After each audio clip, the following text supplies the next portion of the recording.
caps, trobar les claus de les fades i tombar els escacs màgics.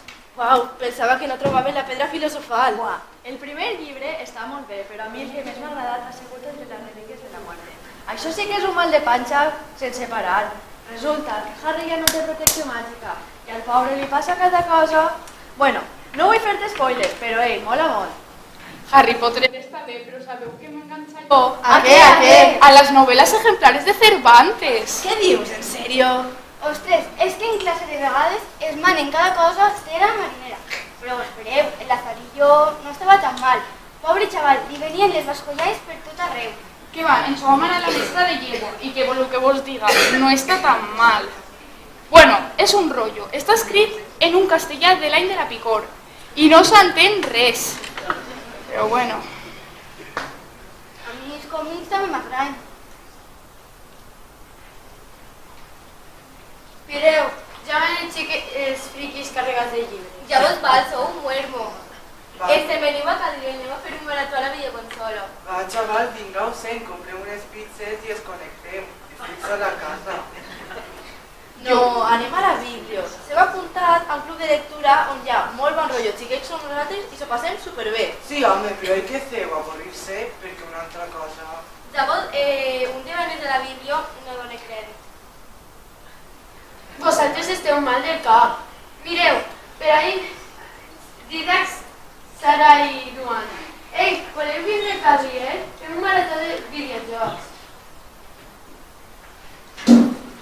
Jo és que tota la nit, jo la consola un ratet. Che, vinga-us, ens ho passarem bé. I després ens fem unes Coca-Coles. Explica, nosaltres hem quedat per a veure una TikToker en directe. ¿Una TikToker de què? Una que pone sessions de maquillatge que flipes. Són superfans. Total, i espera que de 10 de la nit a 3 de la matinada. Estic supernerviosa. Buah, quin rotllo. ¿No sabeu que TikToker és l'ofici del futur? És el que està de moda. TikTokers, Instagramers, YouTubers... Vosaltres què voleu ser? Bibliotecàries? Va, no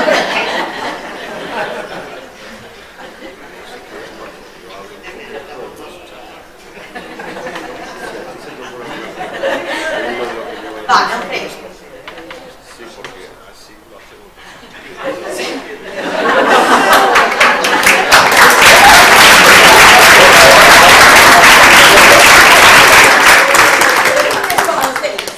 Sabeu per què? Estic a l'última, al dia. Mireu-me bé. Pues ja, són les que necessitem. Sabem tot el que fa falta per a este punt. Deixeu-me un color de llibre. I aquesta no m'ho veure que no quereixa. Va, començarem una vida nova. Sí, damunt t'ensenya a com pintar-te l'eyeliner i la cella, els últims tips de moda en sabates i jeans, i fa uns balls de reggaeton que ho flipes! Sí! Mare de Déu, però tu has vist entre els tiktokers i els tiktokers de biblioteca, moníem a casa, que això sí que és un planaç. Tinc una idea. Anem tots a la Biblio. Que no! Espera, che, anem tots a la Biblio. Anem a fer-se un refresquet, després anem a Cadriel i juguem a jocs. I després anem a veure la TikTokerissa, si és que n'hi ha temps per a tot. Però a veure, llegir per a què? Desperta la imaginació. Fa treballar el cervell. Millora la gramàtica i l'ortografia i Adriel, a tu no el vindria res mal, que seriós com el cul. No t'avorrisses. Sí, segur. En la tertúlia fem amics.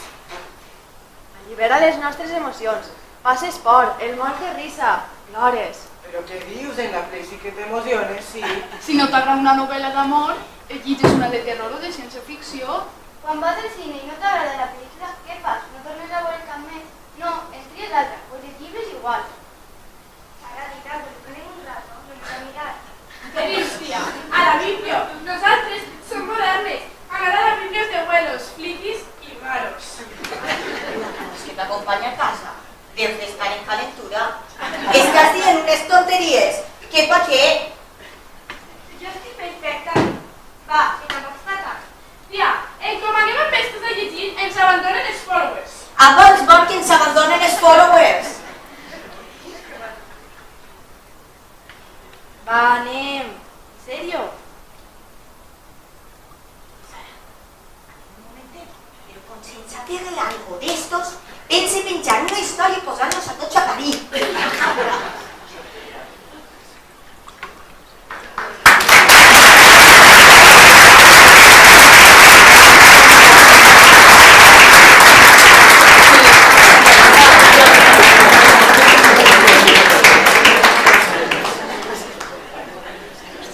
Inés, saps què? Ma mare m'ha llevat el wifi i se m'ha trencat la consola.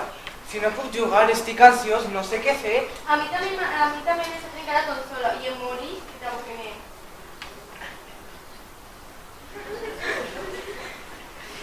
Vosaltres dos, que bé s'ho passeu, no? Quines cares, que aneu d'enterro. Què vos passa, Txer? Que estem sense wifi i sense consola i estem d'avorriment. No vau voler vindre a la Bíblia, que sapigueu que se'l passem bomba. Sí, els de la tertúlia hem quedat per a fer una acampada. Mireu, abans d'anar hem de llegir històries de por, per a contar-les en l'acampada. I després ens han encarregat una faeneta per a guanyar-se uns eurets. Anem a repartir periòdics en la festa del llibre abans de que faci una conferència el gran escriptor Manuel Vila. A vosaltres vos interessa, carxofes? Ens han mal dit, però hi ha una vida més allà de TikTok. Hashtag, me encanta llegir. Hashtag, agafa un llibre. Suscríbete, dale a la campanita y dale al like si te gusta.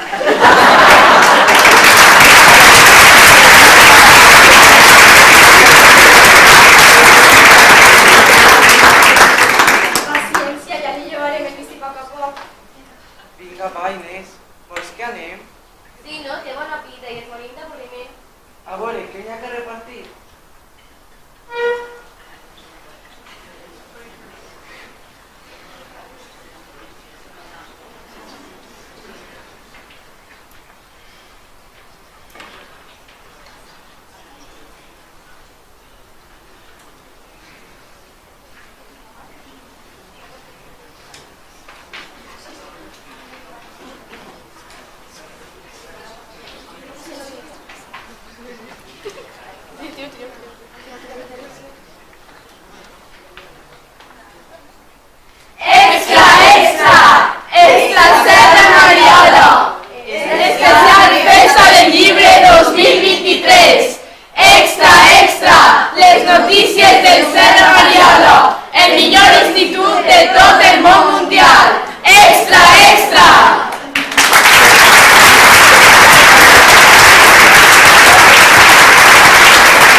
Aquí tenim els artistes, Bueno, ara, primer que tot, jo vull agrair a Isabel, membre del Club de Lectura Modollí, que s'hagi muntat i que ens ajude en la festa del llibre i que presente el nostre conferenciant d'avui. Un fort aplaudiment per ells dos i ja benvinguts.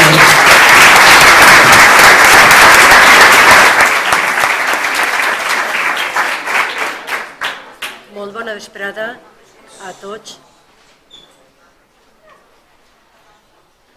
Bona vesprada.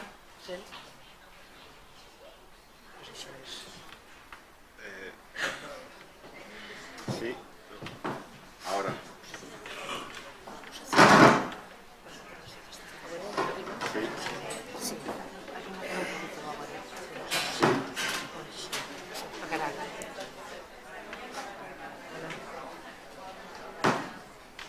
¿Grabada? No, no va. Está bien. Y este sí que va. Ese sí. Igual. Sí. Sí que va. Acércate, eso es. Arrímate només. Home, pareix que tens un boletín.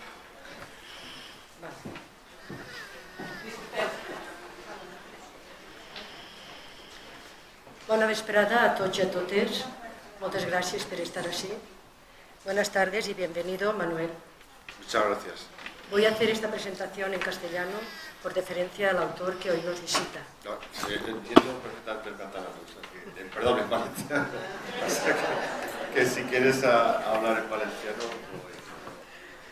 Bueno, Como representante de los usuarios de la Biblioteca Francesc de Paula y Montblanc y del grupo de lectura Muro Llig, es un privilegio poder estar hoy aquí para presentar al escritor Manuel Vilas Vidal, una de las personalidades de mayor relevancia de la literatura española del presente siglo XXI y que recientemente ha sido galardonado con el Premio Nadal de este año, 2023, con la novela Nosotros.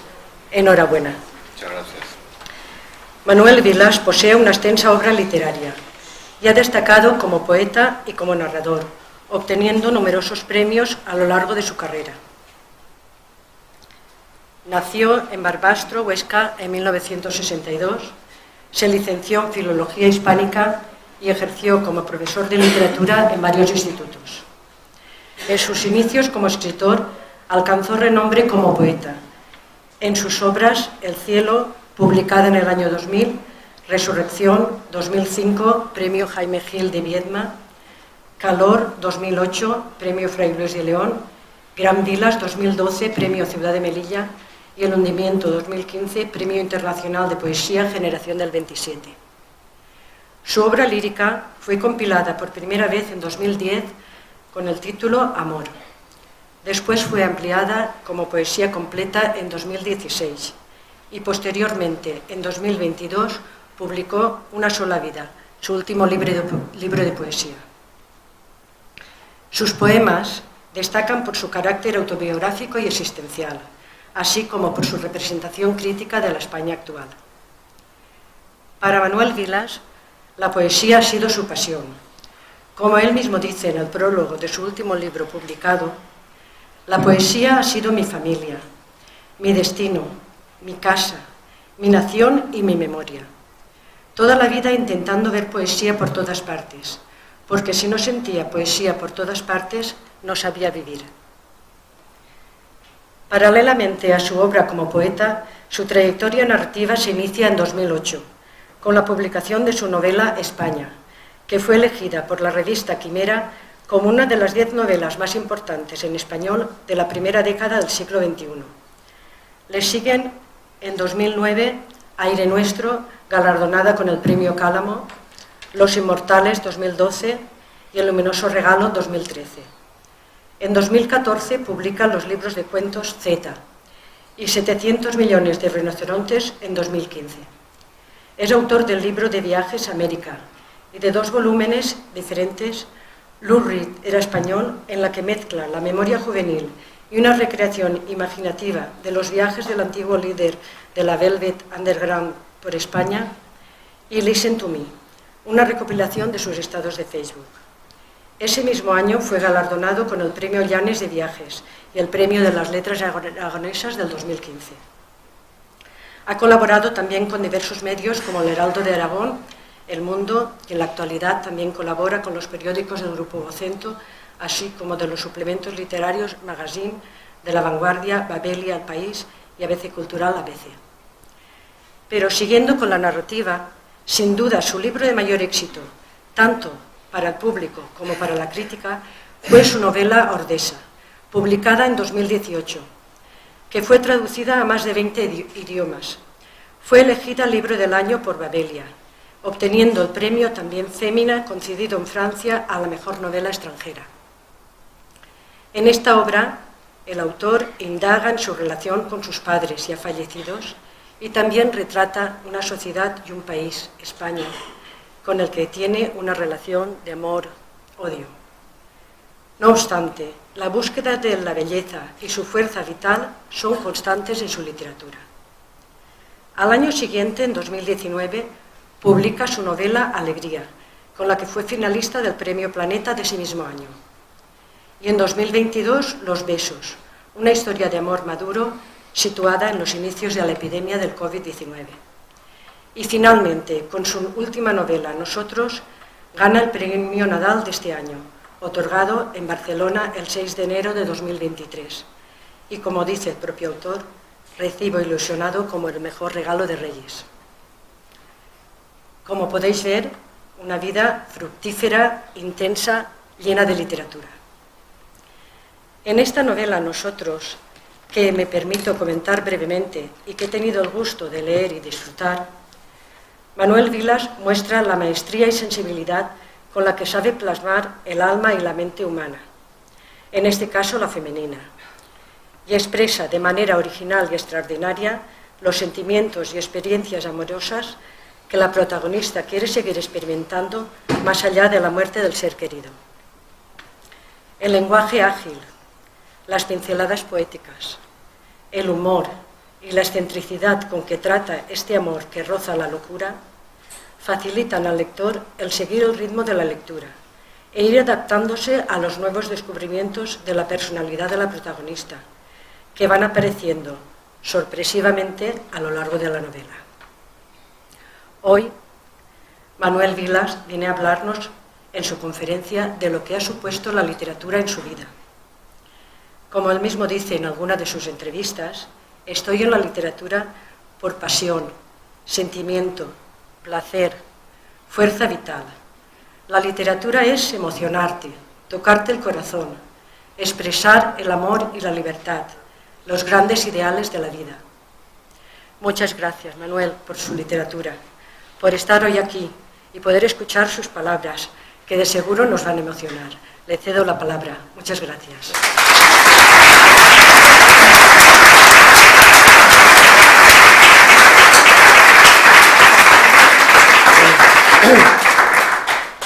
Buenas tardes, muchísimas gracias por vuestra presencia. Estoy feliz de ver tantas personas aquí, para oír hablar de libros, literatura, vida y todo lo que salga. Y muchas gracias a Isabel, que era su primera presentación y lo ha hecho genial. Muchas gracias, Isabel. Ahora ya está. Se lo ha hecho muy bien.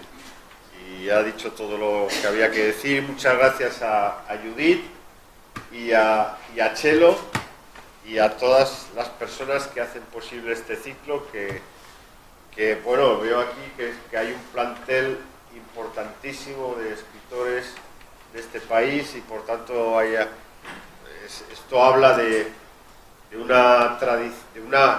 deseo de cultura en Muro de Alcoy que bueno, pues yo creo que os tenéis que sentir todos muy orgullosos de que esto ocurra en esta ciudad, ¿no? Por tanto, no sé, de alguna manera doy la enhorabuena a vuestros representantes y a la ciudadanía que muestra este amor a la literatura. Este amor a la literatura del que vengo a hablar un poco, ¿no? A decir, bueno, yo nací en un pueblo de la provincia de Huesca que se llama Barbastro, que estaba pensando, claro, Muro de Alcoy tiene 9.000 habitantes, que era 9.000, ¿no? 9.300, estamos ya 9.400, 9.500, se acerca a los 10.000. El pueblo donde yo nací, en Barbastro, en el año, bueno, no nací en el año no se dice. Ya estamos en ese momento en donde uno no quiere decir el año. Esto es peligroso. Cuando uno es joven enseguida dice, tal año.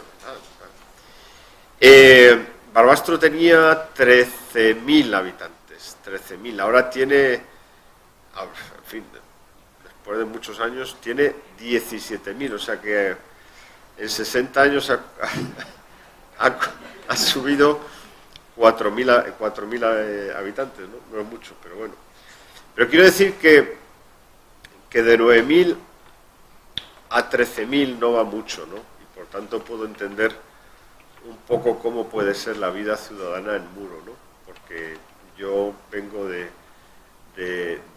un pueblo de 13.000 habitantes y yo construí mi sensibilidad y mi sentimentalidad y mi adolescencia y mi niñez y tal en un pueblo pues de dimensiones parecidas a este, ¿no? Ahora estaba hablando con dos zagales estupendos. Zagal es una palabra que decimos nosotros en Aragón, no sé cómo decís aquí, chaval, ¿no? En Aragón no se dice chaval, como se dice en castellano. En Aragón decimos zagal, no, o sea, yo en mi pueblo no decía, porque hay un poco de sustrato de lengua aragonesa de la lengua que se hablaba, de la fabla aragonesa en mi pueblo, y entonces a los chicos de 14, 16, 18 años le decimos zagal, no chaval, ¿no? Estaba hablando con unos zagales ahí y les estaba haciendo preguntas sobre cómo es vivir aquí, ¿no? Como, o sea, intentando reconstruir un poco el adolescente, el joven que yo fui en Barbastro, ¿no? Porque nos conocíamos todos, las pandillas de amigos eran pocas pandillas y eran, o sea, había una gran comunicación entre una pandilla y otra, y se construía un universo sentimental muy amable, muy lleno de humanidad, ¿no? Cosa que en las grandes ciudades se pierde, ¿no? Lo que quiero decir es que yo crecí con esa sensibilidad, una sensibilidad muy parecida a los que sois de aquí de toda la vida, pues si tengáis mi edad, pues podéis entender perfectamente, ¿no? Yo nací en una familia de clase media-baja y mi padre era viajante de comercio y mi madre era ama de casa, pero eran dos personas absolutamente fascinantes, ¿no? Mi padre y mi madre. Y bueno, pues mi padre a los 12 años lo quitaron de la escuela porque era, bueno, pues en aquella época mi padre era nacido en el año 30, mi abuelo fue represaliado en la guerra civil porque Barbastro cayó en zona republicana, mi abuelo estuvo 10 años en la cárcel, mi padre no hablaba, como muchas familias, no hablaba de su pasado, no decía nada, mi madre tampoco, pero sí que pasó algo que es importante, que es que yo nací en la década de los 60 y aquí ya en este país había una prosperidad, empezaba a haber una prosperidad económica, empezaba a darse una cosa que es fundamental para construir una democracia, que se estaba construyendo una clase media, que yo he pintado en una novela que se llama Ordesa, ¿no? Y gracias a esa clase media, a que, bueno, a mi padre como viajante le fue muy bien en los años 60, pues yo pude estudiar, primero estudié en los Escolapios y luego me mandaron a un colegio de curas donde hice el bachillerato, el BUP y el COU, y luego, mira qué música más chula, y luego estoy un poco con la alergia. Una rinitis de estas alérgicas, de origen alérgico. Bueno, total, que me mandaron a la universidad, yo estudié con becas y lo que estoy señalando todo este periplo para que entendáis un poco cómo apareció la literatura y los libros en mi vida, ¿no? Entonces, mi padre, que era un gran lector de periódicos, pues ¿qué le pasaba a mi padre? Pues claro que para leer libros,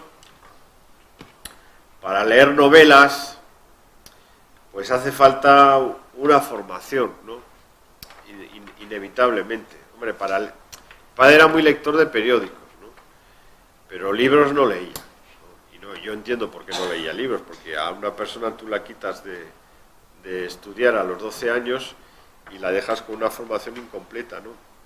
Y luego con una formación incompleta de esas características, luego no puede, yo qué sé, leerse una novela, leerse Fortunata y Jacinta, por ejemplo, o leerse, ya no digo el Quijote, que los chicos que han salido aquí antes han dicho algo muy importante, han dicho que hay una dificultad lingüística, por ejemplo, han hablado del Lazarillo de Tormes con un castellano, de como han dicho, del año de la Picor. Del año de la Picor, y es verdad, tú eres profesora y lo sabes, es un castellano que no se pone a leer el Lazarillo y pues necesita o un profesor que le ayude a entenderlo, o una edición anotada, etcétera, etcétera. Bueno, total, que mi padre no tuvo formación suficiente como para enfrentar la lectura de los libros, y mi madre tampoco. Y yo fui de mi familia, yo fui el primero en ir a la universidad. Entonces, fui yo el que empezó a leer los libros, y el que empezó al que me gustaba la literatura, porque me gustaba, de repente vi ahí una vocación, pues vi que ese mundo me atraía, y la sorpresa de mi padre, la enorme sorpresa de mi padre fue que yo no solo leía los libros, sino que encima, para colmo, y esto yo creo que él se debió quedar perplejo, ya, o sea, tú puedes tener un hijo, o sea, tú pues tienes una familia, pues clase media baja con formación cultural escasa, vale, tienes un hijo que te va a la universidad, lo cual es motivo de felicidad, y un hijo que de repente lee libros, y ya el colmo es que, además de leer libros, va y escribe libros, ¿no? Esto sí que era... Y esto pasa, o sea, todos mis amigos escritores de mi generación les llevaron a sus padres esta perplejidad, ¿no? Es decir, porque somos todos, claro, es muy fácil acertar, porque el 95% de los escritores, el 95 o el 98% de los... Hay casos que no, que vienen de clases medias altas, ¿no? Pero el 95% de la literatura de gente de mi generación está escrita por hijos de la clase media baja. Entonces yo no sé, pues el padre de uno era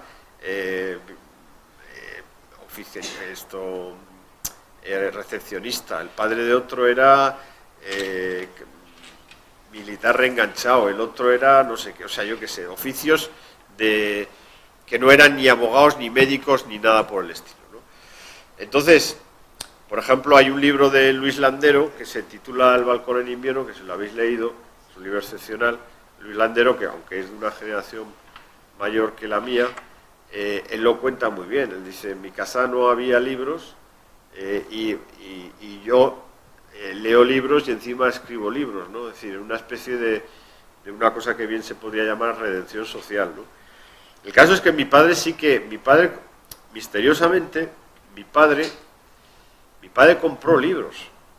Mi padre compró las obras completas de Frank Kafka, las obras completas de Hemingway, las obras... Esto yo siempre, claro, yo he pensado muchas veces, y digo, yo no le pregunté nunca de dónde hemos... Luego he intentado imaginar, mi padre era viajante de comercio, entonces yo pensé que caería en algún pueblo, él vendía textil, aquí se fabrica textil, pues él vendía textil, pero no de aquí, vendía el textil que se fabricaba en Cataluña, empresas catalanas, y él vendía el textil catalán, lo vendía en Huesca, en la provincia de Huesca, en la provincia de Teruel, en la provincia de Zaragoza y en la provincia de Lleida. Estos eran los sitios donde él viajaba,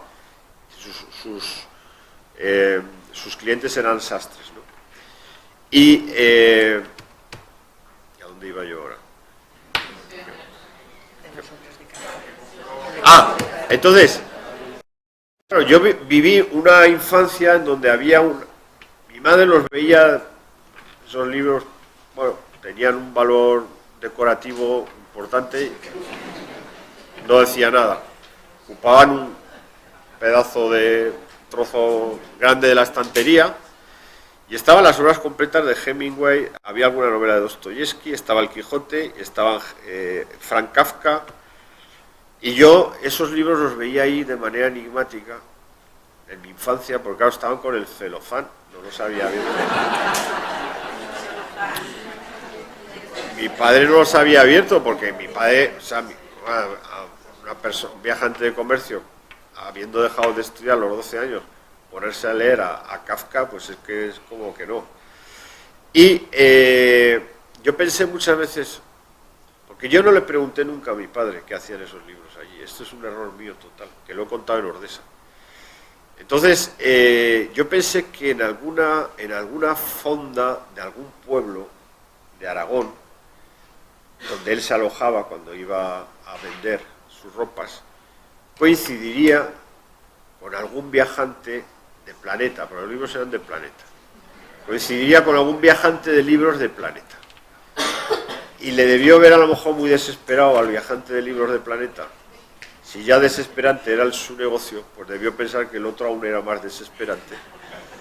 Y le debió comprar pues le debió, o igual hicieron un intercambio, igual le vendió un traje a mi padre y el otro le dio una colección de estos libros. El caso es que compró estos libros, que era una colección de clásicos modernos y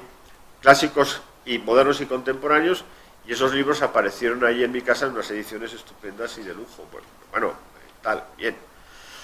Y bueno, entonces, esa era la situación en la que yo me crié, ¿no? Porque luego esos libros, esas novelas, esas obras completas de Franz Kafka, mi padre no las leyó. Tampoco leyó a Hemingway, que era un autor más fácil de leer, no leyó ninguno de esos libros. Y fui yo el que acabó leyendo esos libros, ¿no? A mí me gusta ver ahí una especie de comunicación entre un padre y un hijo, en donde el padre compra unos libros que él no va a leer, pero sabe que al final los leerá su hijo, sabe que él no los lee, no los puede leer, porque está en un momento gris de la historia de España, en donde viene de una guerra civil. Mi padre, ya os he dicho, nació en el año 30, pero hay una apuesta de futuro en la compra de esos libros. Si estos son libros, son un tesoro de conocimiento, un tesoro de la historia de la humanidad. Estos son libros importantes, El Quijote, Dostoyevsky, Kafka. Yo este gran tesoro, esta maravilla de la inteligencia humana, yo no tengo armas para leerlas, pero mi hijo, que vivirá un momento mejor de la historia de España, donde habrá eso que se llama igualdad de oportunidades, porque la igualdad de oportunidades, que ahora todo el mundo la tenemos, o sea, la disfrutamos todos, ¿no? Sabemos que hay igualdad, y si no la hay, la exigimos rápidamente y enseguida viene, ¿no? La igualdad de oportunidades es algo reciente en la historia de España, tiene unos 40 años. La igualdad de oportunidades empieza con la transición a la democracia en este país.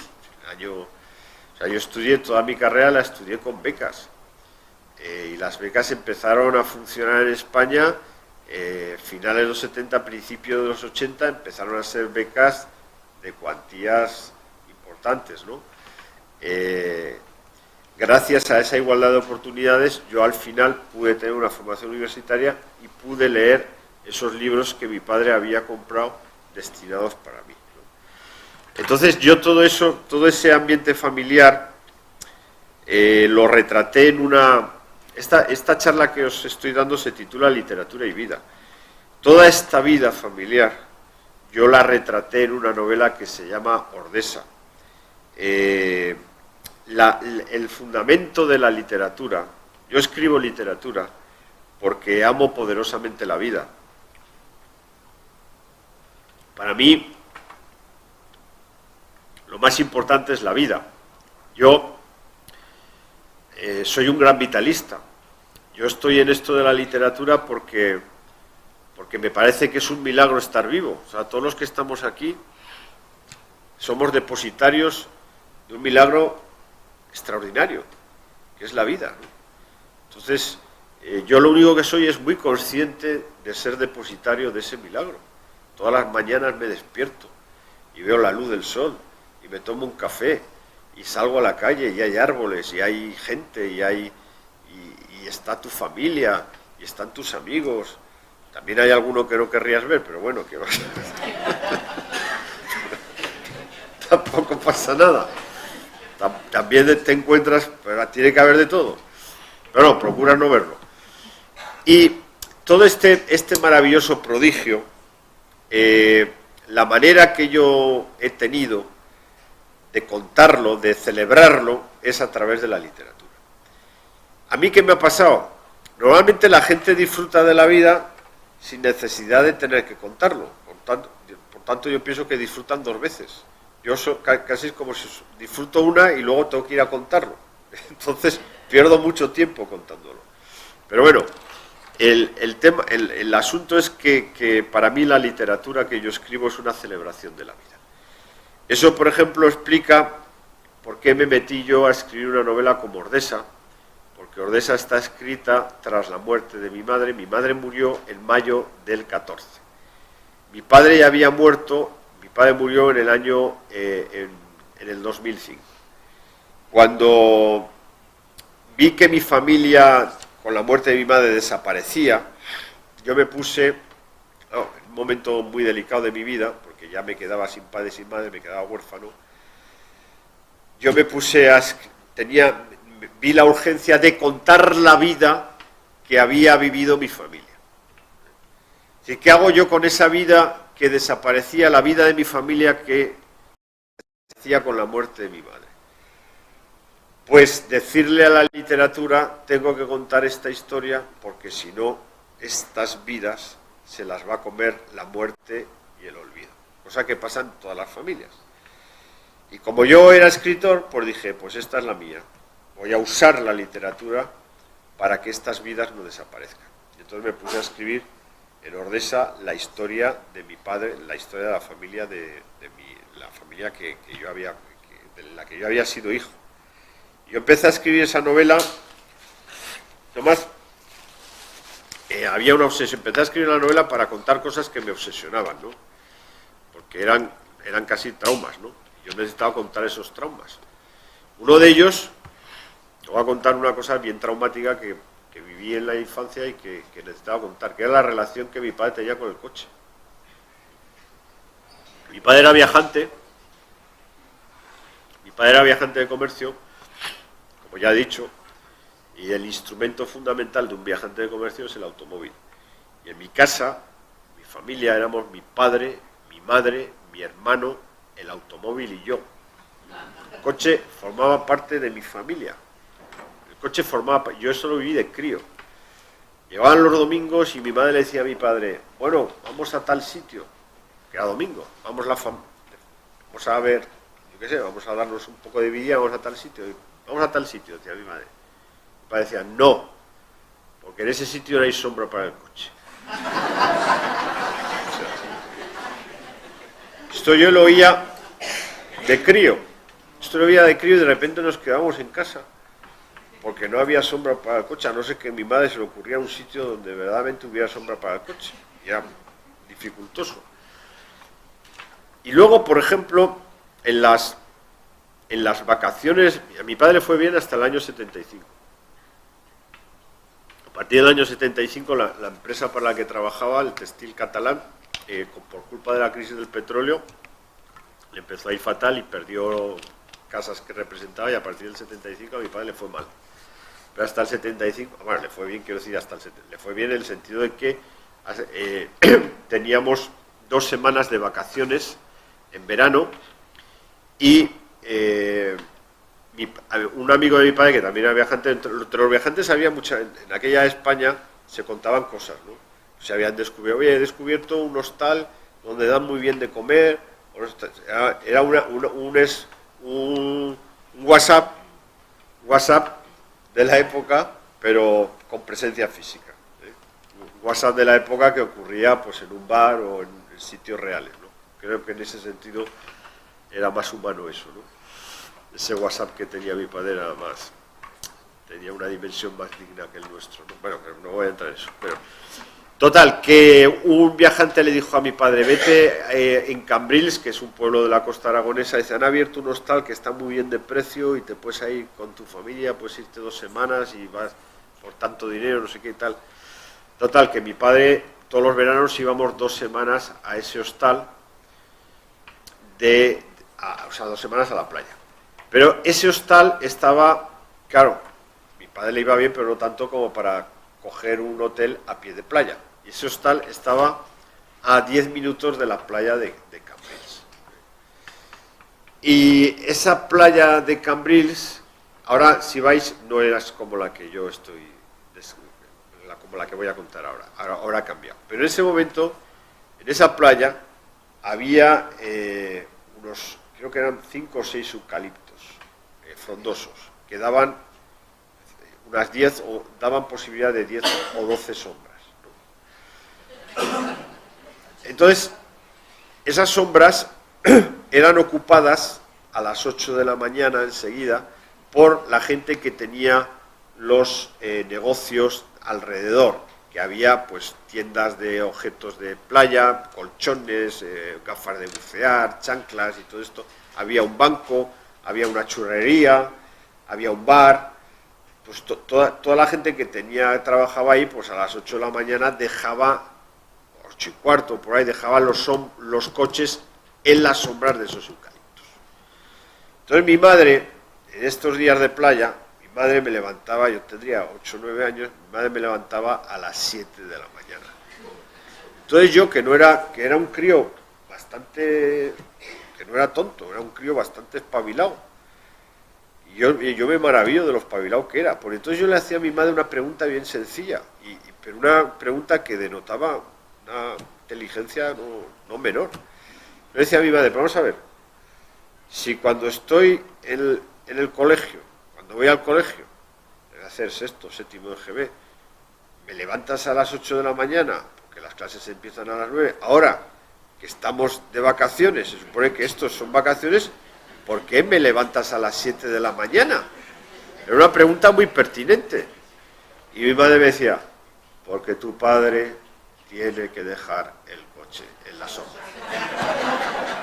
Y claro, y la única manera de conseguir sombra era ganarles el madrugón a todos aquellos que dejaban el coche, pero claro, aquellos iban a trabajar. Nosotros estábamos de vacaciones.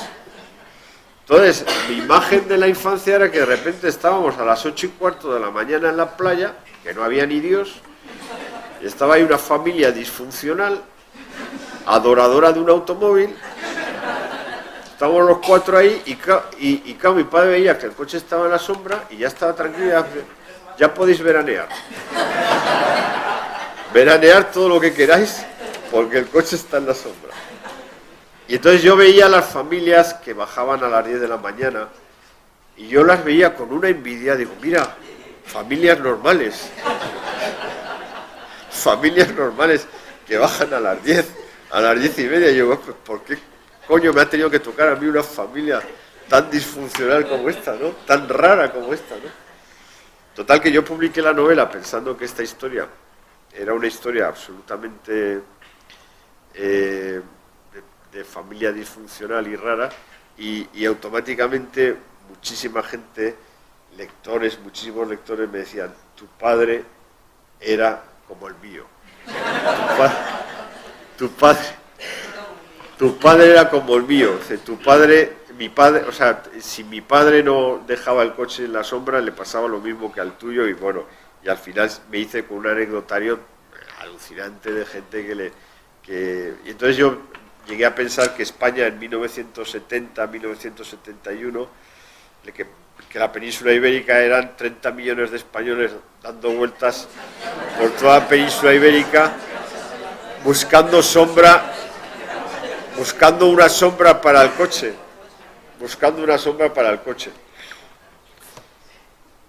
Y esa vida de mi padre, pues yo y la vida de mi madre, que también era absolutamente singular, porque mi madre era una mujer peculiarísima. ¿Qué hice yo con las vidas de mi padre y de mi madre? Por meterlas en una novela. Para eso sirve la literatura, ¿no? Para guardar la vida, para defender la vida, para proteger la vida. Y escribí esa novela y claro, me di cuenta de muchas cosas que habían pasado. Me di cuenta, por ejemplo, de algo terrible que pasa, que es que tú no preguntas, que tú ves cosas en tu familia que no las preguntas porque piensas que son incómodas y tal, y yo las cuento en Ordesa. Por ejemplo, una noche, un 24 de diciembre, una noche buena, estábamos, yo no sé cuántos años tendría, 7, 8 años o algo así. Mi madre había hecho la cena, a mi padre le gustaba cocinar, también había hecho algo. Y nos ponemos a cenar los 4 y de repente mi padre tira todos los platos, tira lo que se había cocido, lo rompió todo. Y este recuerdo me ha perseguido toda la vida, ¿no? Porque claro, yo era muy pequeño, no sé qué demonios pasó, ¿no? Yo eso no lo pregunté nunca. no le pregunté, mi padre murió en el 2005, no le pregunté, pero luego mi madre, a quien le podía haber preguntado, porque yo esa historia yo la llevaba en la cabeza de manera permanente, qué demonios le pasó a mi padre aquella noche para mandar todos los platos a tomar por culo, dicho mal y claro, ¿no? ¿Qué demonios le pasó a mi padre, ¿no? Y yo pensaba, digo, se lo preguntaré a mi madre, pero no lo hice, y mi madre murió. Y por eso digo en el libro, en Ordesa lo digo, lo que tengas que preguntar a tu padre y a tu madre, pregúntalo ahora mismo, no lo dejes para mañana, porque el mañana es de los muertos, ¿no? Y así, a lo largo de mi vida infantil y de mi vida familiar, pues fui viendo muchísimas cosas, muchísimos interrogantes que yo no pregunté. Y al final tuve que construir una novela en donde yo lanzaba esas preguntas, pero ya eran preguntas cuya respuesta me tenía que inventar yo a lo largo de la novela. Y eso es lo que, en una especie de maldición, porque luego un montón de lectores me han dicho, yo tampoco pregunté, y algunos lectores de ese libro me dicen, mis padres viven, yo sí voy a preguntar, ¿no? Yo sí voy a preguntar. Bueno, y luego de Ordesa pasé a otra historia familiar. Si Ordesa era una novela autobiográfica en donde yo contaba la vida, porque siempre se cuenta la vida, o sea, este oficio de la literatura es la vida misma. Por eso, a veces, yo también fui profesor, y cuando era profesor siempre le recordaba a los alumnos, digo, esta asignatura no es normal, no es, sin ánimo de querer faltar otras asignaturas, pero no es como las matemáticas, o como el dibujo, como la historia, o como la geografía. Literatura no es como las otras disciplinas, aquí se estudia la vida. Esto es un chollo de asignatura. Aquí se habla de la vida. Es decir, que haya una asignatura donde se habla del amor, de la muerte, de la familia, de los padres, del odio, de todo lo que hay en la vida, pues que cómo no te va a importar a ti la vida si estás viviendo desde que te levantas, estás dentro de la vida, y esta asignatura habla de cómo es la vida. Bueno, pues el siguiente libro que escribí, estoy hablando de los últimos, he escrito muchos libros, volvió a ser de carácter autobiográfico, porque al haber escrito yo una novela sobre la vida de mis padres, me di cuenta de que tenía que cerrar el círculo, y el círculo lo cerré con la siguiente novela, que era Alegría. En esa novela yo cuento, yo me veo como padre. En Ordesa yo era hijo, pero claro, en Alegría yo me convierto en padre. Y ahí les cuento, les hablo a mis dos hijos, yo tengo dos hijos, y en esa novela les hablo a mis dos. Había una cosa que yo quería arreglar, que era que yo tenía muchísimos recuerdos con mi padre y con mi madre, pero no eran concretos, ya os lo he dicho antes, me tuve que inventar cosas porque no lo habíamos hablado. Entonces, por ejemplo, en Alegría hay un episodio en donde yo estoy con mi hijo el pequeño, estoy en Chicago, ¿no? Y entonces allí decido contarle todo lo que hacemos un día en Chicago, porque él ahora eso no lo entiende, pero cuando tenga 40 o 50 años y se acuerde y diga, joder, yo estuve con mi padre en Chicago, ¿qué demonios hicimos ese día en Chicago? Pues irá al libro y ahí le cuento todo lo que hicimos. Yo, por ejemplo, me acuerdo, claro, yo con mi padre los viajes que hacíamos eran mucho más tristones, pero bueno, íbamos a pueblos, yo a veces acompañaba a vender a mi padre o me llevaba por ahí, ¿no? Pero no me acuerdo bien de lo que hacíamos, de dónde comíamos, de lo que veíamos y tal. Entonces yo, por ejemplo, en Alegría, en esta novela, le cuento un día, pues le cuento, dice, alquilamos unas bicis y paseamos por el paseo marítimo de Chicago. Luego vamos a comer a un Panda Express, que es una cadena rápida de comida americana. Le digo lo que él come, le digo la gente que hay en ese sitio donde estamos comiendo. le digo que nos pedimos un refill de Coca-Cola para hincharnos de Coca-Cola, porque pagas una y te puedes beber 2 litros de Coca-Cola por una que pagas, ¿no? Que esto se puede hacer ahí, ¿no? Pagas una Coca-Cola, te dan el vaso de hielo y esto a mi hijo le encantó, claro, porque se ponía, aunque a él le encantaba la Coca-Cola, se vio beber 2 litros de Coca-Cola. Pero todos esos detalles, luego fuimos a una tienda de ropa, una tienda de ropa barata que está muy bien en Estados Unidos, que se llama TG Maxx, que es una tienda de ropa donde son buenas marcas, pero son de temporadas ya pasadas, y entonces la compras, pues yo qué sé, pues unos Calvin Klein que a lo mejor en temporada valen $100, pues ahí pues son de hace 3 o 4 temporadas, pues te cuesta $10, ¿no? Y entonces una tienda muy divertida.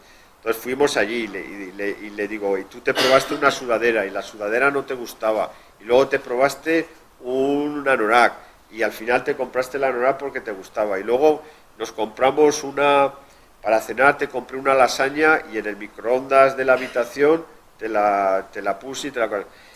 ¿Y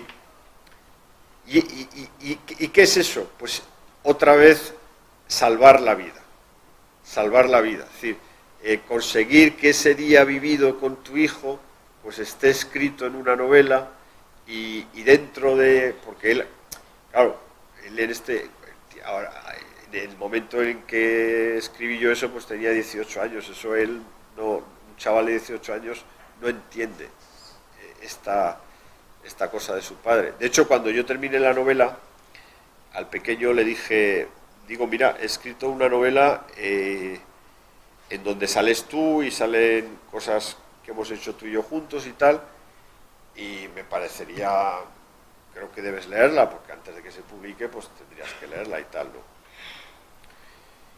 Y mi hijo se me queda mirando y me dice, sí, claro, tendría que leerla, sí. y dice, ¿cuántos folios son? Esto es textual, ¿eh? Esto es textual. Digo, pues hombre, son unas 350 páginas. Y me dice, y por eso te van a pagar, ¿verdad? Digo, sí, claro, eso espero que me paguen. Dice, pues da igual, cuentes lo que cuentes, si te van a pagar, está muy bien. Entonces,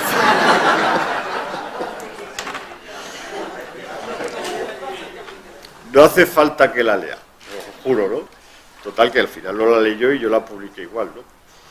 Pero bueno, un hijo a esas edades, a los 20 años, no piensa que su padre o su madre tengan nada interesante que contar, ¿no? O sea, son su padre y su madre, son importantes porque resuelven problemas, pero no son interesantes.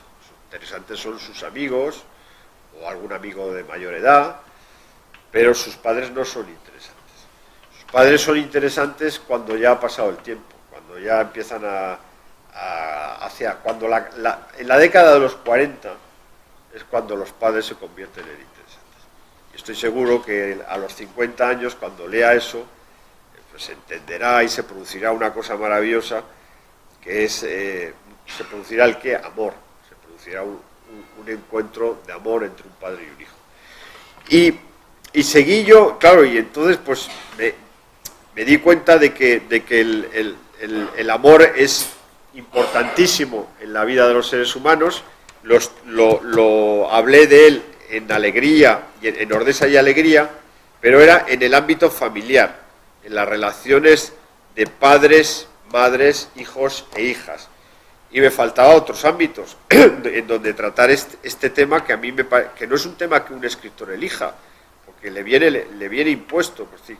¿Qué hay en la vida? ¿Cuál es el sentimiento más importante que tienen los seres humanos en la vida? Es el amor. Hay dos grandes temas en la vida, es el amor y la muerte. El sentimiento más importante, el que da plenitud a los seres humanos, es la vivencia del amor. Me faltaba contar el amor en otro sitio, en otro espacio muy importante. Importante es el de la familia, pero había otro también importante, que es en lo que hemos llamado las relaciones sentimentales, las relaciones amorosas. Fijaos que de entrada el nombre es conflictivo, porque está muy claro la relación. El amor en la familia la palabra familia está clara. El amor en esos otros espacios, ya dudamos del nombre. Amor que tiene una relación sentimental con fulanito o con menganita. Eso es una relación sentimental. Son novios, son amantes, son marido y mujer. Hombre, la forma más canónica es el matrimonio. Pero en general es un territorio que ya tiene una dificultad a la hora de encontrarle nombre, con lo cual ya significa que hay conflicto. Pues las relaciones amorosas de pareja las he tratado en 2 novelas. En Los besos, que es una historia de amor durante la pandemia, y en la última, con la que me dieron el premio Nadal, que es la que ahora está en todas las librerías y la que estoy promocionando y que es la que ha dicho Isabel, que es esta, que es Nosotros, que es la historia de una mujer de 50 años que se llama Irene. Yo tenía ganas ya de escribir una historia de amor, por lo que os digo, porque el amor me obsesiona literariamente. ¿Por qué me obsesiona a mí el amor? Pues porque a todo el mundo le obsesiona el amor, el amor a lo que sea. Puede ser el amor a un hijo, a un padre, a un hermano, a tu marido, a tu mujer, o el amor a la naturaleza, pero amor, porque sin amor estamos todos incompletos y cojos. Bueno, pues Irene es una viuda de 50 años que cree haber vivido un amor perfecto. Yo obsesionado con el amor, quería escribir una historia de un matrimonio en donde, de 20 años de duración, muere él después de 20 años de matrimonio, en donde ese amor fue perfecto durante los 20 años que duró, ¿no? ¿Qué quiere decir que fue? Lo voy a decir de una manera muy expresiva, que hacían el amor todos los días, durante 20 años. Entonces se lo conté a un amigo, porque cuando estoy escribiendo esta novela, y entonces yo no tenía título. Me dice, ¿y qué título le vas a poner a esa historia? Digo, no tengo título. Pues yo te voy a dar un título. Digo, ¿cuál? Dice, El milagro.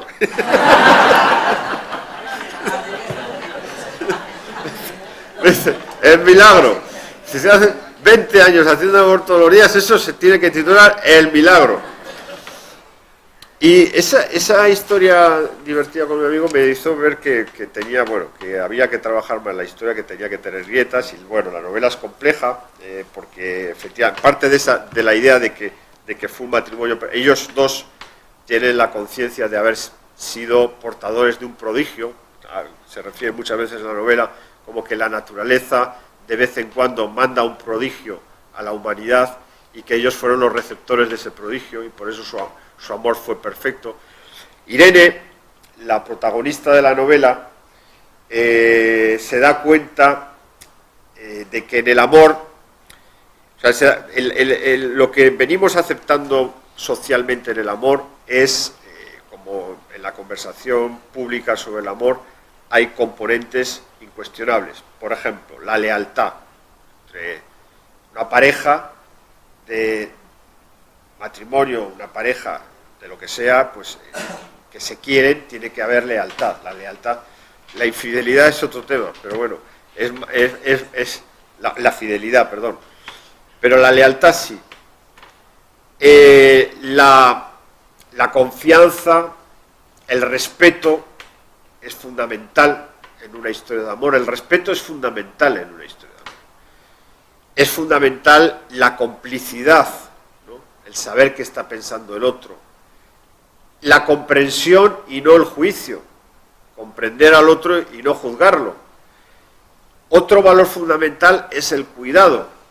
Es decir, las parejas son espacios de cuidado. Uno cuida del otro, ¿no?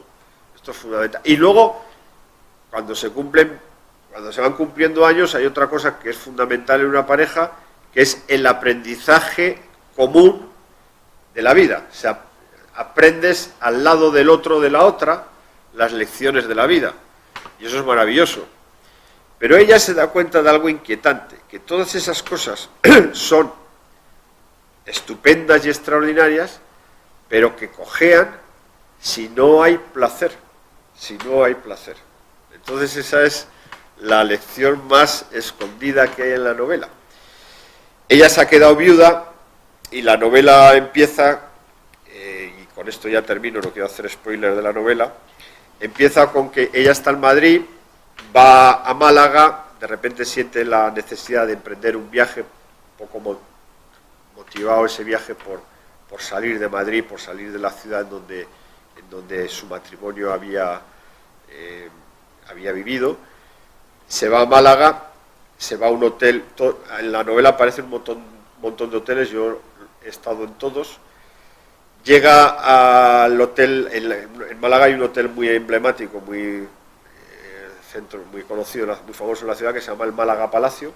Se aloja, los que conozcáis Málaga conocéis ese hotel, se aloja en el Málaga Palacio, en una habitación con vistas al mar, ve el mar y le entra una especie de concupiscencia, de festividad, de alegría. Sube a la planta de arriba, a la terraza de arriba del hotel, que es la planta 14.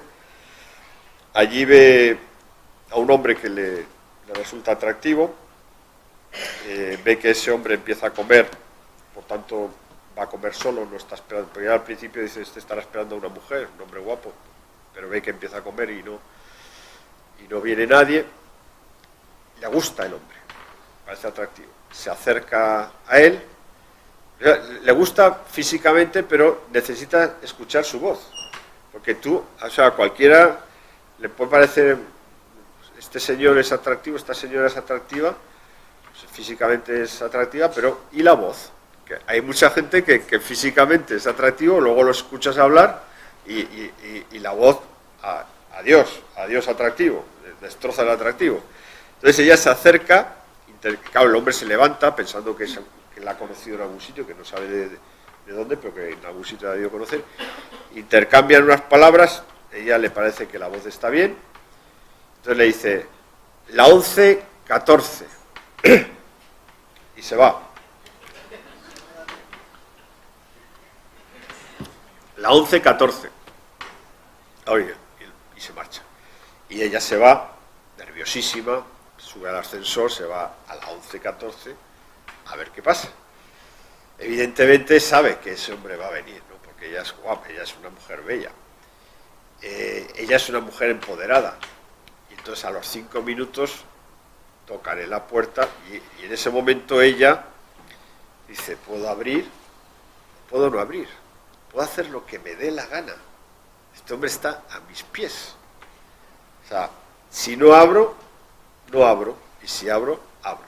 Voy a él. Bueno, está nerviosa, claro. Abre. Tienen una relación amorosa esa noche y en el momento del orgasmo, ella ve, en los 4 o 5 segundos del orgasmo, ella consigue ver a su marido muerto. Y a partir de ahí empieza una novela de carretera, por decirlo en inglés, porque es una road movie, si no lo dices en inglés no parece que no sabes nada. Entonces, se llama una novela de carretera. O sea, sería una novela. Aquí todo el mundo, si no dices road movie, si dices solo novela de carretera, cuando hablas con los periodistas, si dices novela de carretera, dirán, este tío hace tonto, que eso se llama road movie. Bueno, empieza una novela de carretera en donde ocurre por todo el Mediterráneo, porque el Mediterráneo es muy importante en la novela, es casi un personaje, y Mediterráneo español, italiano, español y francés, y acaba en Cerdeña, ¿no? Y a lo largo de ese viaje, el lector es una especie de voyeur en donde ve este comportamiento de Irene, esta relación, se recuerda la relación que tuvo con su marido, con Marcelo, y se ve lo que está haciendo porque va acumulando relaciones amorosas, aventuras ocasionales, y a través de esas aventuras, pues bueno, vamos viendo cómo es ella, ¿no? Y hasta ahí se puede contar y no más. Pero vamos, la historia es otra historia de amor. ¿Por qué? Y con esto concluyo. ¿Por qué el amor? ¿Por qué la literatura habla tanto de amor? ¿Por qué novela y amor casi es lo mismo? Pues porque es lo que está en la vida. ¿Y qué hace la literatura? ¿Cuál es la misión? Y de ahí que esta charla se titulara Literatura y Vida. ¿Qué hace la literatura? Pues ¿y por qué nos interesa la literatura? Porque la literatura es una representación inteligente y expresiva de la vida. ¿La vida nos interesa? Pues en la literatura la vemos. ¿Qué pasa si leemos novelas? Pues porque tenemos armas para gestionar mejor nuestra propia vida. porque todo cuanto nos pasa está en las novelas. Tú lees una novela y enseguida la entiendes. ¿Qué hace una novela? Una novela lo que hace es ponerle palabras, argumentos, historias a cosas que tú ya llevas en la cabeza. Una novela desarrolla por extensión algo que tú ya llevas en la cabeza y tú lees esta novela y la entiendes perfectamente. ¿Por qué? Porque tú ese tema ya lo llevas en la cabeza. Lo único que hace una novela es alargarlo, explicarlo, matizarlo, comprenderlo y darle todas las vueltas del mundo para que no quede ningún hueco ni ninguna sombra por conocer. Y esa es la maravilla de la literatura. Yo ahora ya no como escritor, sino como lector, a mí la literatura me ha ayudado ¿a qué? Pues a vivir, yo qué sé, un conflicto amoroso, pues las novelas están, todo ser humano en algún momento de su vida va a tener un conflicto, va a tener un duelo, todo ser humano en un momento de su vida va a perder a su padre y a su madre. Hay 50.000 novelas que tratan de la pérdida del padre y de la madre. Si tú lees una de esas novelas, cuando te ocurre la desgracia de perder a tu padre y a tu madre, si tú has leído una de esas novelas, estás más preparado para gestionar el dolor y el sufrimiento, porque ya lo has visto. Si tú tienes una historia de amor que sale mal, pues también las novelas te cuentan historias de amor que salen mal. Y si tú las has leído, pues ya estás más preparado. Y también sirven las novelas y los libros, pues si tú estás en un momento en donde de repente te acabas de divorciar y necesitas ligar, pues también las novelas sirven para ligar, porque te ayudan a decir frases bonitas y te ayudan a decir sentimientos. O sea que la utilidad, por 20 euros, esto es una maravilla. Por 20 euros no se puede pedir más.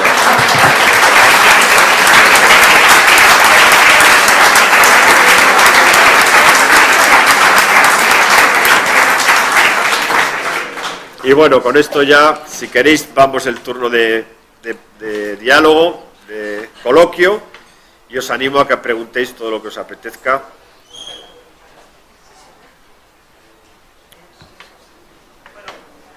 ¿Empiezo yo? Sí. ¿Qué coche tenía tu padre? Mi coche, mira, mi padre, la historia de mi padre, yo la he pensado siempre, voy a decir, es que la vida de mi padre es la historia de los coches que tuvo. Mi padre tuvo 2 SEAT 600, un SEAT 850 especial, un SEAT 124L y un SEAT 1430 y un SEAT Málaga. Y ahí se acabó. Mi padre le fue fiel a España a través de la SEAT.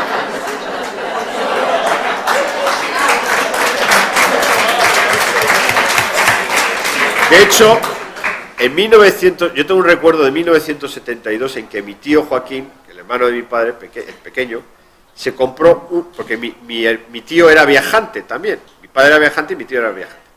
Se compró un Simca 1200, que estaba muy bien ese coche, y fue a enseñárselo al hermano mayor, que era mi padre, y mi padre lo primero que le dijo, el pobre Joaquín se quedó hecho polvo, dice, ¿por qué te has comprado un Simca 1200? Tenías que haberte comprado un SEAT. Y fijaros la fuerza de la herencia, porque los hijos y las hijas, heredan todo lo que han visto. Entonces yo muchas veces cuando pienso en mi vida, hago lo mismo, veo los coches que he tenido, ¿no? Y yo tuve, mi madre me compró, cuando hice la mili, me compró un SEAT 8, la hice en el año 85, un SEAT 850 de quinta mano, que le costó fue el regalo que me hizo mi madre, le costó 25.000 pesetas. El primer coche que yo tuve fue un SEAT 850. Luego heredé el SEAT 1430 de mi padre, que era un coche estupendo, que me lo robaron los gitanos, porque les encantaba a los gitanos este coche. Ese era el coche maravilloso para... Bueno, luego me compré un Citroën AX Sapporo, que era un coche... O sea, mi historia la estoy construyendo también con los coches que tuve. Después de ese me compré un Nissan Primera, al que le he dedicado un poema, que si lo tuviera aquí os lo leería. Y después del Nissan Primera me compré un Mazda 6, que es el que tengo ahora, que es un coche viejo, que tiene 15 años, pero a mí me pasa lo mismo que a mi padre.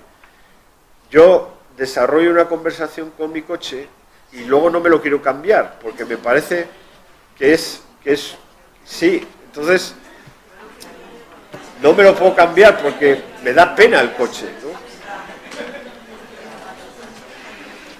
A ver, yo te quería preguntar, en Los Besos Sí.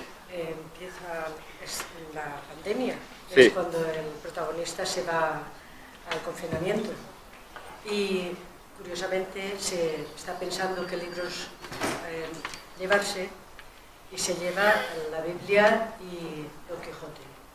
¿Nos puedes hablar de esta elección? Sí, bueno, esa novela ocurre en el confinamiento, entonces, Los Besos, que es la anterior a esta, entonces el protagonista se va al confinamiento y se va la Biblia y Don Quijote. La Biblia no la lee, lee Don Quijote de la Mancha. Y lo que lee allí es una historia de amor, y lo que dice, o sea, una historia de amor que es la historia de Don Quijote, por Don Quijote de la Mancha, que a mí es una novela, a mí Cervantes y esa novela, pues, ha sido fundamental en mi vida esa novela, ¿no? A Don Quijote nunca se le han creído la historia de amor, ¿no? Siempre hemos visto otras cosas, pero en realidad Don Quijote, la gran motivación que tiene para vivir y para hacer todo lo que hace es su enamoramiento de Dulcinea del Toboso. Hemos visto un montón de cosas en el Quijote, pero la motivación que él tiene es que existe un ser llamado Dulcinea del Toboso del cual está profundamente enamorado, y todo lo que hace, a los caballeros que vence, las aventuras en las que se mete, están todas motivadas para que esa mujer se sienta orgullosa de ese caballero. El protagonista de esa novela ve esa historia de amor de Don Quijote y ve que cuando en ese momento vivimos esa horrible desgracia del virus, lo que yo quería decir en la novela es que cuando los seres humanos se meten en un laberinto histórico, en un sufrimiento histórico que puede ser una guerra, ahora hay una guerra en Ucrania, un virus como el que vivimos, una crisis económica que genera sufrimiento, o una injusticia histórica de la naturaleza que sea, hay una tabla de salvación, solo hay una tabla de salvación, que es vivir una historia de amor. Es, por ejemplo, cuando en Casablanca, la película Casablanca, cuando entran los nazis en París, Ingrid Bergman se vuelve a Humphrey Bogart y le dice: el mundo se está desmoronando, esta es la Segunda Guerra Mundial, y tú y yo nos enamoramos, ¿no? Es decir, el mundo se está cayendo a pedazos y de repente dos seres humanos salvan la vida a través de una historia de amor.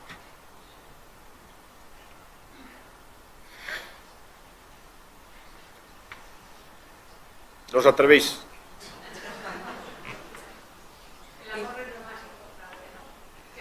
Yo como ser humano, o sea, si yo trato en mis novelas del tema del amor, es porque como ser humano es lo que he visto, o sea, mi experiencia de ser humano. Pero un escritor lo que sí es alguien que presta mucha atención, se fija mucho, lo que llamaríamos un alcahuete. A un escritor nunca le contéis nada, porque luego lo cuenta todo por ahí. Son auténticos alcahuetes, están siempre preguntando. Es una gran curiosidad. Pone mucha atención y es muy curioso. Yo como ser humano, lo que he visto que el sentimiento que da plenitud, que permite decir estoy viviendo dignamente y estoy viviendo con un sentido, que mi vida tiene un sentido, que esto que me pasa, que es la vida, tiene sentido, es un amor, es el amor, a lo que sea, o sea, puede ser al amor, a tu trabajo si quieres, el amor a la naturaleza. Bueno, esta novela se titula Nosotros precisamente porque lo que quiere decir es que hay que construir un nosotros. La gran aventura de la vida es la construcción. O sea, somos un yo, y la historia de cualquier vida es ir de un yo a un nosotros. El otro día, porque claro, aquí el nosotros es un hombre y una mujer, pero el otro día me pasó una historia alucinante, increíble, maravillosa. Estaba firmando libros y me viene un hombre, un lector, y me dice: yo también he construido unos otros. Y digo, pues enhorabuena. Dice, pero ¿a que no sabes cómo es mi nosotros? Digo, pues no lo sé. Dice, pues mi perro y yo. O sea, esto lo que quiere decir es que ese nosotros, que es su perro y él, pues es también válido. Pero él, bueno, pues si te toca, pues lo que sea. Está el tema detrás, hay un tema ahí peliagudo, que la soledad elegida, vale, ¿no? Esa soledad elegida no hace falta construir nosotros, pero las soledades no elegidas, estas son muy duras, ¿eh? Estamos viviendo en este tiempo, en nuestra sociedad, gente que se queda sola y no ha elegido estar sola.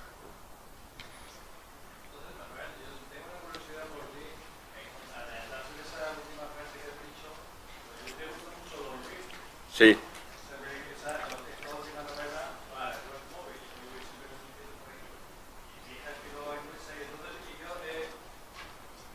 Sí. He intentado las he traducido las canciones de Lou Reed y hostia, es que es acojonante. Bueno, yo escribí un libro sobre... Sí, ese no lo he leído, pero es que aparte de eso he tenido curiosidad por las canciones de Lou Reed. Yo cuando más que los Beatles, que me gustan los Beatles. Sí, sí. Cuéntame algo de Lou Reed, por qué y qué.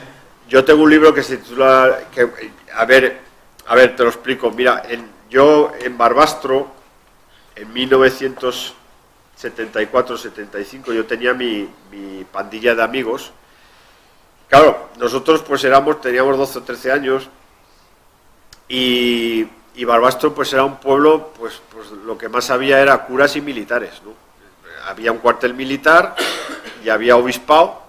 Barbastro tenía obispado y cuartel militar y una pequeña burguesía y tal, y el pueblo era pues en fin, con el franquismo y todo, pues gris, pero había una tienda de discos y esa tienda de discos tenía un escaparate, y entonces claro, los 4 o 5 amigos que éramos, pues llegábamos al escaparate y veíamos los LPs y nos decíamos, hostia, ¿y esto?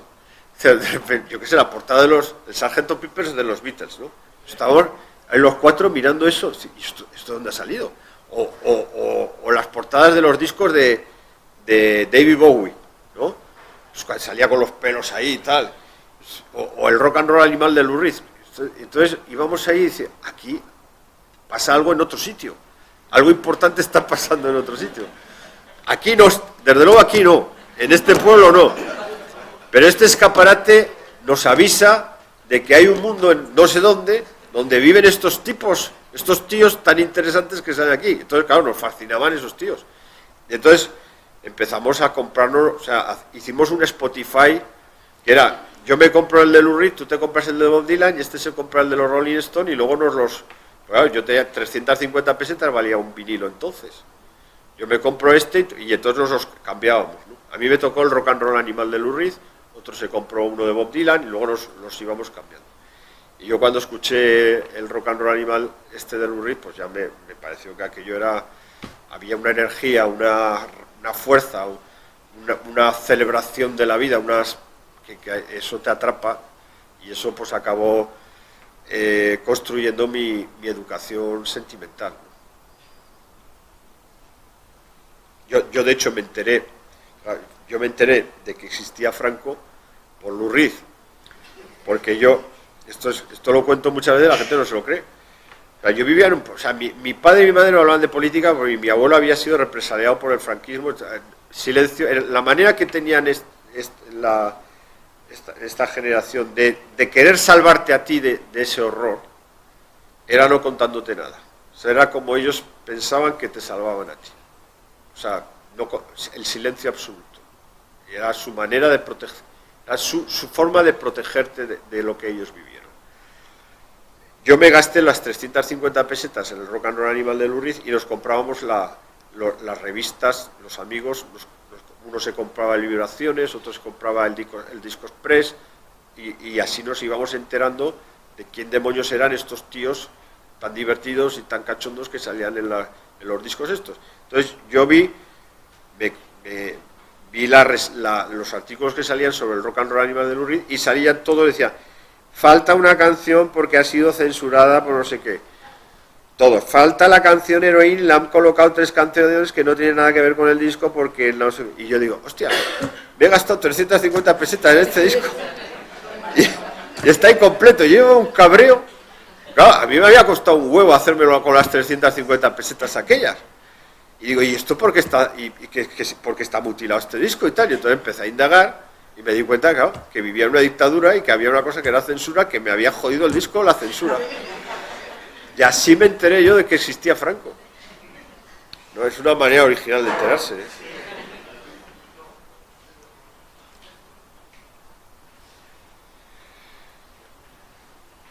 Una pregunta.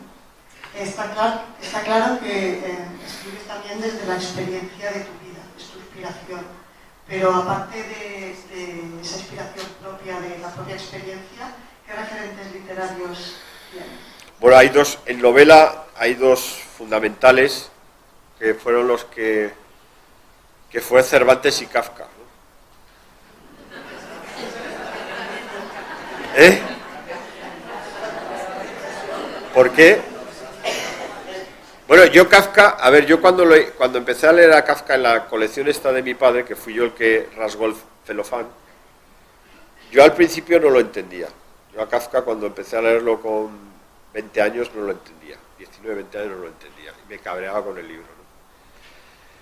Y entonces yo acabé la carrera, me saqué unas oposiciones de enseñanza secundaria y me dieron, el primer destino definitivo fue un pueblo de Teruel, un pueblo perdido en la Edad Media, ¿no? Como decía Luis Buñuel tiene un libro maravilloso que se titula Mi último suspiro, El era turolense. Dice, Teruel pasó de la edad del siglo XV al siglo XX sin ninguna, directamente. Pasó de la Edad Media al siglo XX directamente. Me llevé a ese pueblo las obras completas de Franz Kafka. Y en Teruel empecé a leer a Kafka y yo no sé si Teruel me iluminó. El caso es que yo entendía a Kafka perfectamente, me leí las obras completas de Kafka, yo tenía entonces 27, 28 años, me leí las obras completas de Kafka en Teruel. Entonces yo siempre, y luego tengo yo un relato que se titula Kafka, escribí un relato que se titula Kafka en Teruel, ¿no? Porque yo siempre he asociado ya, porque me fue revelado Kafka en Teruel, o sea, para mí Teruel y Kafka es lo mismo.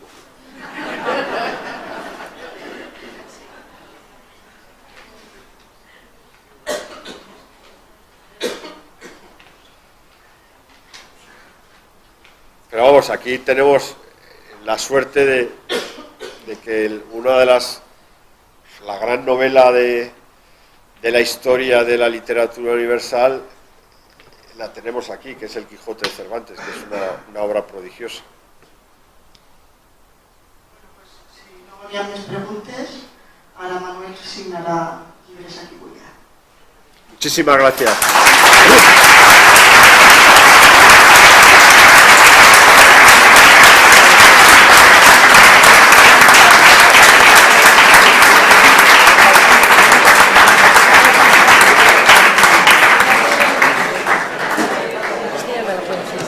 Sí.